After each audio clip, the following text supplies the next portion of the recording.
오늘 질문은 예수 믿는 사람의 구원이 취소될 수도 있습니까? 라는 질문입니다.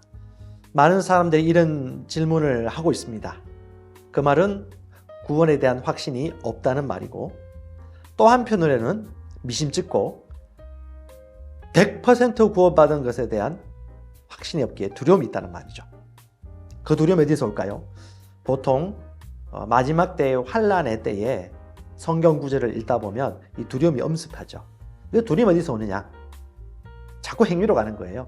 내가 이렇게 살지 못했는데, 내가 완벽하게 살지 못했는데, 내가 누구보다도 못하게 살았는데, 그럼 마음이 두렵고 떨리는 것이죠. 이런 분들 오늘 영상을 보시면서 구원에 있어서 다시 한번 나의 위치, 그리고 내가 누구인지, 그리고 하나님의 은혜로 내가 어떤 존재가 되었는지 말씀에 근거하여, 삶의 기준인 말씀에 근거하여 확신과 평안을 얻으시기 바랍니다. 우리는 말씀으로 살아가고 말씀을 통해 정확하게 볼 수 있습니다.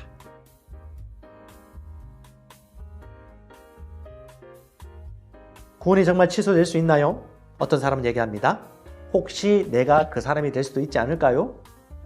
종말에 대한 이야기를 들으면 겁나요. 특별히 요한계시록을 읽거나 마태복음 24장에 7년 대환란을 말씀을 읽다 보면 이 두려움이 엄습하는 것이죠. 여기에 대한 근거 구절로 사람들이 언급하는 성경이 히브리서 6장 4절 6절입니다. 이 말씀을 가지고 물어봐요. 여기 성경에 나와 있지 않습니까? 성경에서 이런 얘기를 하고 있는데 그럼 구원을 뺏길 수 있지 않습니까? 라고 얘기합니다. 정확하게 얘기하면 구원을 뺏길 수 있는 상황이 반드시 있습니다. 하지만 그 상황이 무엇인지 말씀을 다시 한번 찬찬히 들여다보면서 해결점을 찾았으면 좋겠습니다. 히브리서 6장 4절 6절 제가 읽겠습니다. 한 번 빛을 받고 하늘의 은사를 맛보고 성령에 참여한 바 되고 하나님의 선한 말씀과 내세의 능력을 맛보고도 타락한 자들은 다시 새롭게 하여 회개하게 할 수 없나니 이는 그들이 하나님의 아들을 다시 십자가에 못 박아 드러내놓고 욕되게 함이라. 자, 여러분 이 방송 보시는 분들 말씀을 다시 한번 보세요. 한 번 빛을 보고 하늘의 은사를 맛보고 성령에 참여하였다고 선한 말씀과 내세의 능력을 맛보고도 타락한 자. 보통 이 말씀을 들으면서 힘겨워하는 사람들은 이 조건에 포함된 사람들일 거예요. 구원받은 사람들이죠. 나는 하나님의 빛을 보았어. 성령도 알아. 은사도 경험했어. 심지어 나보다 더 큰 은사를 사용하신 분들도 보았지. 그리고 하나님의 말씀을 심령으로 인도받는 레마도 경험했어. 그럼에도 불구하고 타락할 수 있다고? 이것에 대해서 두려워하는 사람들은 다른 말로 하면 자신의 인생에 대해서 틈을 또 만들어주는 것입니다. 그럴 필요가 없다는 것을 오늘 선택하십시오. 두려움에서 벗어나시기 바랍니다. 다시 한번 좀 자세히 살펴보십시다. 어떤 사람이 구원이 취소될 수 있느냐? 아주 소수이지만 성경에는 이렇게 얘기하죠. 하늘의 은사를 맛보고 성령에 참여한 바 되고 선한 말씀, 즉 레마의 말씀을 받고 내세의 능력을 경험하면서도 타락한 자들. 이런 사람들이 어떤 사람일까요? 밑에 성경 구절을 살펴보면 이해할 수 있습니다. 성경에 뭐라고 말합니까? 십자가와 부활을 공개적으로 거부한 자. 성경을 다시 볼까요? 6장 6절입니다. 이는 그들이 하나님의 아들 예수님입니다. 하나님의 아들 예수님을 다시 십자가에 못 박아 드러내놓고, 이 말은 공개적이란 말이죠. 공개적으로 누구? 사람들 앞에서도, 회중 앞에서도, 모든 사람들 앞에서도 공개적으로 욕되게 함이라. 자, 이 말이 무슨 의미일까요? 십자가에 못 박혔다가 죽음 가운데 부활하신 예수님을 우리가 믿는데 다시 십자가에 못 박았다. 이 말이 무슨 말일까요? 중간에 실수하여 나쁜 일을 저질렀다고 얘기하는 걸까요? 하지 말았어야 됐는데 유혹에 넘어가서 넘어진 그 사람을 얘기하는 걸까요? 핍박받다가 자기는 진짜 예수님을 믿지만 고난이나 핍박당할까 봐 나 예수님 안 믿어요 라고 응급결에 두려움으로 얘기한 것 때문에 구원받지 못할까요? 여러분, 하나님을 기계적으로 생각할 필요 없습니다. 하나님은 인격이시고 전지전능하시고 무소부재하시며 모든 속사정과 중심을 다 아시는 분이십니다. 그리고 다시 한번 보세요. 성경을 뭐라고 말합니까? 그 타락한 자들은 어떤 사람이죠? 하나님의 아들을 다시 십자가에 못 박아 드러내어 공개적으로 욕되게 한 사람입니다. 어떤 사람이겠습니까? 다시 한번 생각해 보십시오. 어떤 사람이겠습니까? 저와 여러분 안에 있는 성령님이 밝히 증거해 줍니다. 뭘까요? 예수님의 십자가와 부활을 정면으로 부인하는 사람.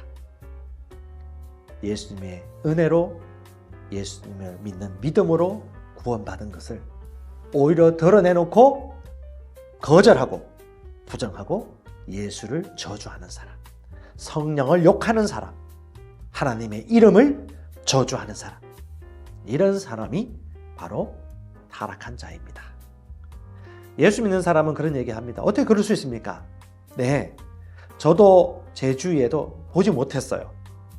그런데 그런 사람이 있다고 우리가 읽는 신앙서적이라든가 믿음의 사람들의 이야기를 들을 수 있습니다. 믿음의 말씀사에서 케네스 해게 목사님의 책을 읽어보시면 그런 이야기가 나와요. 한 사람이 예수를 믿었는데 어느 틈엔가 하나님을 부인하고 예수를 부인하면서 십자가를 욕하고 예수님을 저주하고 공개적으로 입에 담지 못할 욕을 하면서 하나님의 십자가를 정면으로 부정했던 그런 사례가 나오는데 아주 극히 드문 사례다라는 것들을 여러분 기억하시기 바랍니다. 보십시오. 우리 인생 가운데 끊임없이 전투는 어디에서 일어납니까? 사람의 마음, 생각에서 일어납니다. 두려움에서 일어납니다. 무지에서 일어납니다. 염려에서 비롯되는 것입니다. 처음에는 작은 구멍이에요. 그리고 잘 모르는 성경 지식, 하나님을 아는 지식에서 성장이 멈췄을 때 이런 유혹과 미혹이 들어오는 것이죠. 여러분 잊지 마십시오. 주의 말씀이 기준입니다. 그리고 말씀 속에 다 답이 있습니다. 왜? 성령은 진리의 영입니다. 진리의 영은 우리가 궁금해하거나 불안해하는 것들에 대해서 다 해답을 이미 그 안에 가지고 있어요. 그래서 성령 안에서 기도하면서 말씀을 다시 한번 상고하고 공부하고 묵상하면 성령께서 깨닫게 해주십니다. 하나님, 이 말씀의 의미는 무엇인가요? 평안 가운데 그리고 인자가 풍성하신, 긍휼이 풍성하신 하나님, 진리의 영이 말씀해 주실 것을 기대하며 물어보십시오. 말씀해 주실 것입니다. 영적인 분량 있는 사람에게 도움을 요청하십시오. 도와주실 것입니다. 때로는 이런 사람들도 있습니다. 예수를 믿는다고 생각은 했는데 성경 말씀에는 마음으로 믿어 의에 이르고 입으로 시인하여 구원받는다고 했는데 입으로 고백하려고 하다가 사고 나서 죽으면 어떻게 됩니까? 재미있는 질문을 하기도 합니다. 마음으로 믿긴 믿었는데 입으로 시인하지 못하면 어떻게 될까요? 이런 질문을 합니다. 이런 사람들이 고백하려던 찰나 죽었다. 혹은 갑자기 복음을 전했는데 마음으로 믿는 것 같은데 그 사람이 어느 날 갑자기 사고로 죽었다. 그리고 이 사람은 마음으로 믿는데 언어 장애가 있어가지고 고백을 못하고 있다. 이런 사람은 어떻게 됩니까? 다시 한번 얘기하지만 하나님은 중심을 다 보십니다. 중심을 다 아십니다. 그분은 다 아십니다. 인격이십니다. 누가복음 23장 42절에 보면 우리 하나님이 어떤 분이신지 나타내주고 있습니다. 여러분, 하나님은 보이시는 하나님으로 이 땅에 계셨습니다. 바로 예수님이 그분이십니다. 예수님이 어떻게 행동하셨습니까? 십자가에 못 박혀 죽으시려고 십자가에 못 박히셨을 때 그때 좌우에 또 다른 죄인이 십자가에 못 박혀 있었습니다. 그때 한쪽 편에 있는 죄수가 우리 예수님과 대화하는 장면이 나옵니다. 그 죄수가 예수님께 옆에 묶여 있고 피를 흘리고 있는 예수님께 이렇게 고백하죠. 예수여, 당신 나라에 임하실 때 나를 기억하소서. 무슨 말입니까? 나 당신을 믿습니다. 이런 말이죠. 나 당신을 내 삶의 구주로 영접하고 예수께서 죽음 가운데 살아나신 것을 나는 믿습니다. 마음으로 믿는 것을 입으로 신하는 것입니다.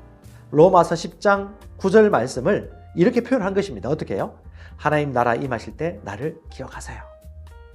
여러분, 이런 마음을 가진 사람은 입으로 그 시간에 표현하지 않는다 할지라도 그 마음의 믿음이 반드시 전달되어지고 성령은 다 아십니다. 그때 예수께서 이렇게 말씀하시죠. 진실로 너에게 이르노니 오늘 이 시간 너가 나와 함께 낙원에 있으리라. 이 낙원이란 말은 그 당시 구약의 성도들이 죽었을 때 잠시 임시로 거하던 곳입니다. 지금은 그 낙원은 없습니다. 실제로 예수님이 죽으셨을 때 그때 이 강도는 그 영혼이 떠나면서 동일하게 예수 그리스도와 함께 낙원에 있게 되었습니다. 하나님은 자비와 긍휼과 인자가 크신 분이십니다. 그리고 그분은 살아계신 분이십니다. 그분은 지금도 말씀하시는 분이십니다. 어제도 계셨고 오늘도 계시고 내일도 계시고 풀은 마르고 꽃은 시들어도 하나님의 말씀은 영원히 시들지 않고 영원히 유효합니다. 여러분, 말씀이신 하나님, 인격이신 하나님을 다시 한번 생각해 보십시오. 여러분 안에 있는 구원을 절대 뺏기지 마시고 유혹에도 꿈쩍도 하지 마시기 바랍니다. 저와 여러분은 사랑받는 하나님의 자녀입니다. 여러분을 축복합니다.